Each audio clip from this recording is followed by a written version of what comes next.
The year is 1300. We are in a small market town somewhere in northern France or southern England, a place of perhaps 2,000 souls, huddled along a single muddy main street between a small stone church, a market square, a stinking tannery, and the high walls of a lord's hall on a low hill above the town. It is a Tuesday evening in late autumn. The sun has set. A cold wind is blowing off the fields, and a fine drizzle is starting to fall. Across this little town, families are sitting down to supper. Cattle are being driven into byres. Doors are being barred against the dark. And in two specific buildings on this single evening, in two rooms separated by less than half a mile, two completely different versions of human life are about to unfold. On the hill, behind heavy oak doors banded with iron, the lord of the town is hosting a feast. Down by the muddy crossroads, in a low timber-framed building with a green branch hung above the door, the village tavern is filling with peasants, journeymen and travellers seeking warmth and ale. We are going to step into both. Tonight, we are going to live the same Tuesday evening in 1300 twice, once from the high seat of the Lord's Hall, once from the long benches of the alehouse. Same town, same night, same God, two different worlds. Using advanced AI trained on the manor records, the alewife disputes preserved in court rolls, the surviving great halls and tavern foundations of medieval Europe, the illustrated calendars that depict the daily life of the seasons, and the chronicles and poems that survive from the age, we have reconstructed an ordinary evening in an ordinary place. Let us begin where the cold reaches the bone first. Down at the crossroads. The tavern. The building is low, dark, and smells of wood smoke, wet wool, sour ale, and unwashed bodies. Its walls are timber-framed with panels of mud, straw, and dung plaster, whitewashed once long ago and now stained yellowish from years of smoke. The floor is hard-packed earth strewn with fresh rushes, which serve as a carpet, a refuse heap, and a urinal all at once. A central hearth burns in the middle of the room, vented through a hole in the thatch above, so that the smoke hangs in a layer at head height and makes everyone's eyes water for the first hour until they grow used to it.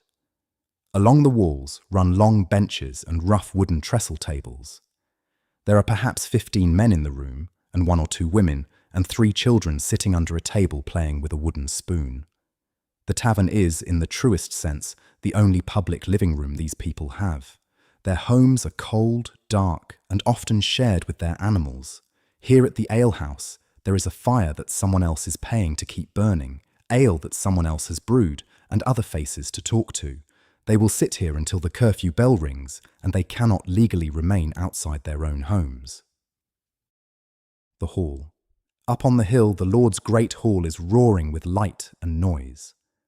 A long stone-walled chamber with a soaring timber roof of carved beams, hung with brilliant painted shields, antlers from past hunts, faded tapestries showing knights riding through forests, and torches in iron brackets blazing along the walls.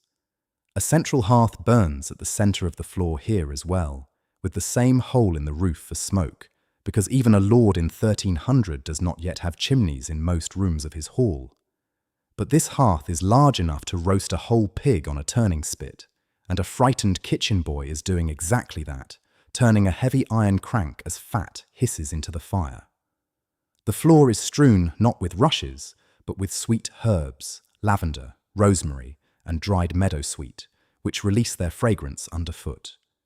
The lord and his lady sit upon a raised dais at the far end of the room, behind a high table covered with a white linen cloth.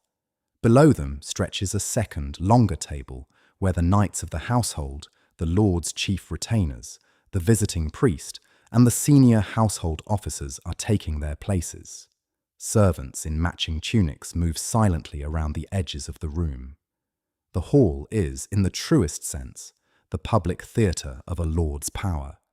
Everything that happens in it is watched. Everything signals rank. The closer you sit to the lord, the higher you stand in the world. The tavern.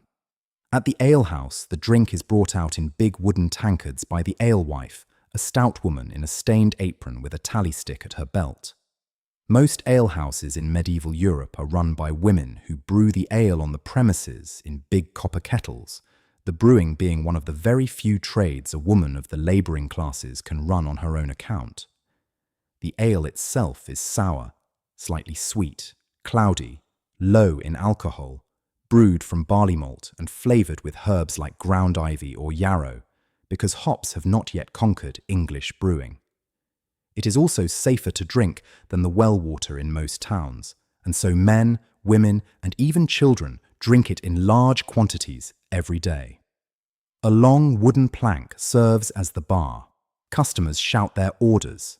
The alewife marks their consumption in chalk on a slate or in notches on her tally stick, settled at the end of the week against the bag of grain or the labour the customer owes her. The food at the alehouse is what the alewife has thought worth preparing tonight. A great pot of bean and bacon pottage bubbles on the hearth, ladled out into wooden bowls. A round of coarse dark bread, more rye than wheat, the local bread of the labouring classes, is sawed into chunks with a heavy iron knife. A wheel of strong, salty cheese sits beside it on a board. A traveller tonight has paid a little extra for a salt herring and an onion, and he is eating both with his fingers, the smell drifting through the room. The hall. The Lord's table is the opposite picture in every detail. Servants carry in great platters, roast venison from a deer killed in the Lord's own forests, which a peasant who killed it would be hanged for. A whole roast peacock, dressed and refeathered after roasting so that it appears on the table in its iridescent splendour.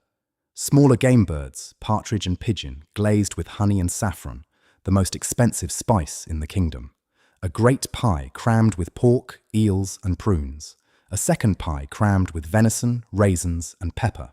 Fresh bread of fine sifted white flour, baked in the manor's own ovens, served in soft round loaves. Plates are made of trenchers, thick slabs of slightly stale bread that absorb the juices of the meat, eaten at the end of the meal or given afterward to the poor at the gate. The drink is wine, imported from Bordeaux or the Rhineland, served from silver pitchers into wooden or pewter cups, the Lord himself drinking from a silver-rimmed cup engraved with his coat of arms. The food is heavily spiced.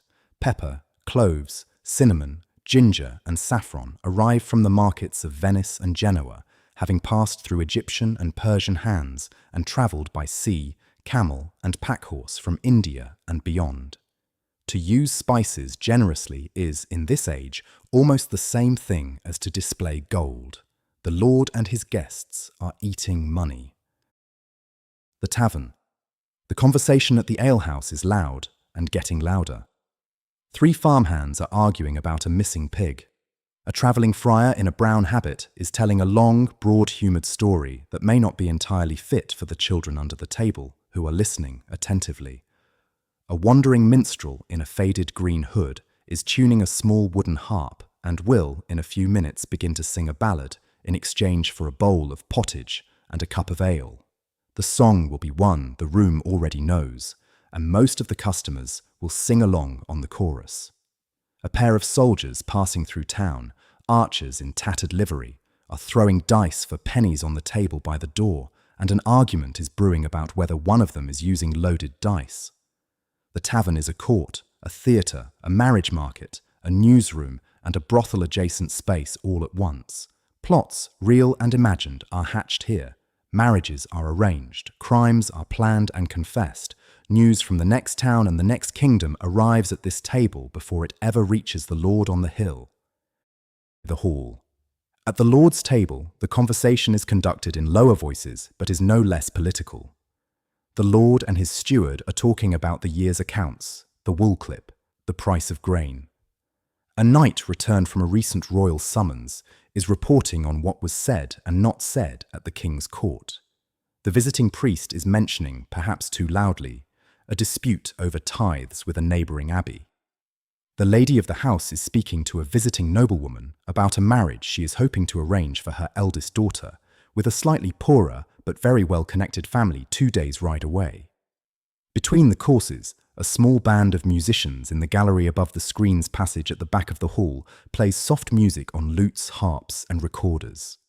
a jester in parti-coloured hose pads in to deliver a few rehearsed mockeries of the Lord's enemies, at which the table laughs obediently. Down in the kitchens, 20 servants are working in heat and chaos. Up in the hall, the Lord smiles benevolently and pretends none of it costs him any effort. Both rooms, the same instant. The curfew bell of the town's church begins to ring. It is roughly 7 in the evening.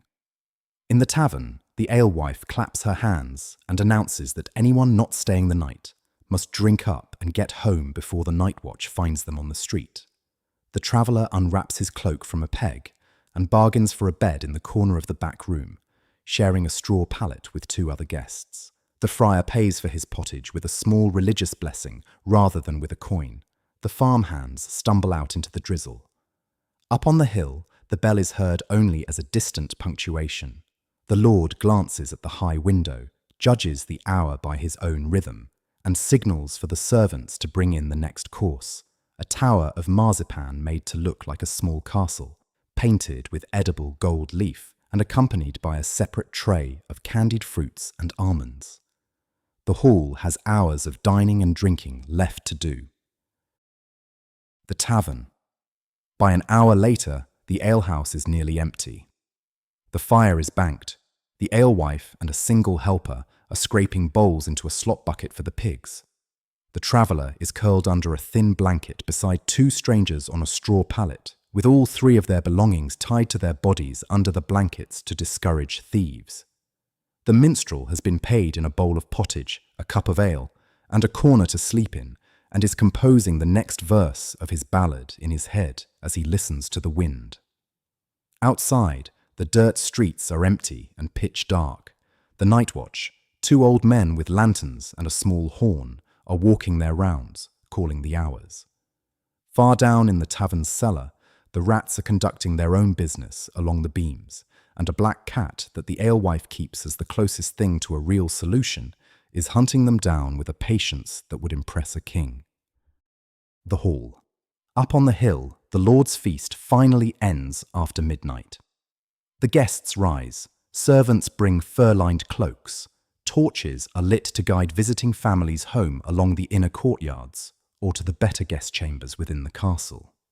The Lord and his lady retire to a private chamber behind a heavy door at the upper end of the hall, where a fire has been lit specifically for them, where the bed is hung with heavy embroidered curtains to keep out draughts, and where their own intimate servants sleep on truckle beds at the foot of the bed and outside the door.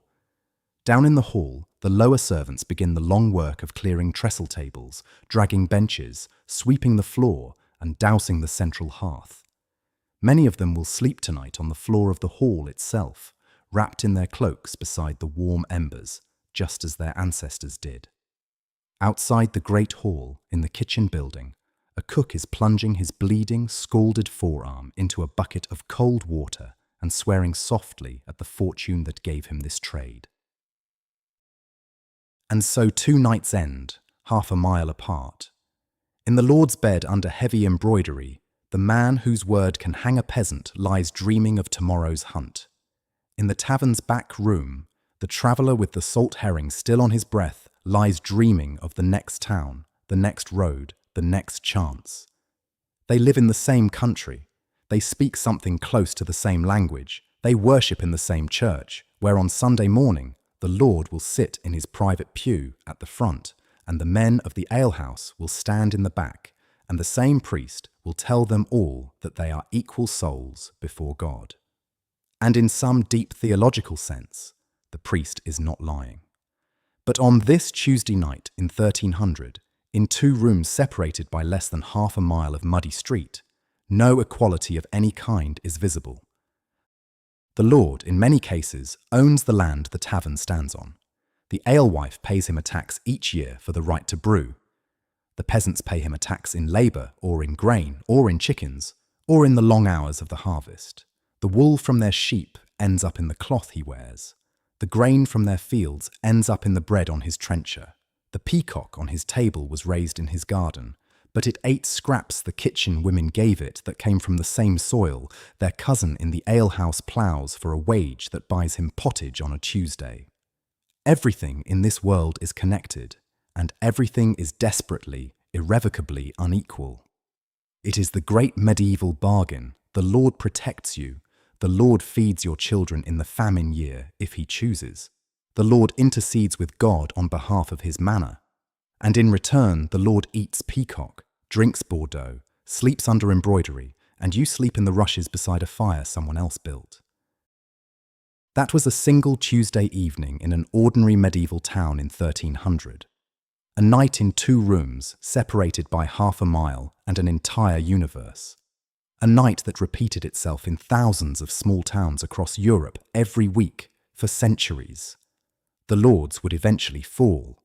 The medieval order that made one room peacock and the other room pottage would crack apart in plagues, in revolts, in the rise of cities and merchants and parliaments. The taverns and the halls would, in their own ways, both transform. But for a very long time, this was how the world worked. The same village, the same church bell, the same rain falling on the same thatched roofs. And 2 completely different lives happening inside 2 different doors every single night, while the candle burned down and the cat hunted the rats and the night watch called the hours into the dark.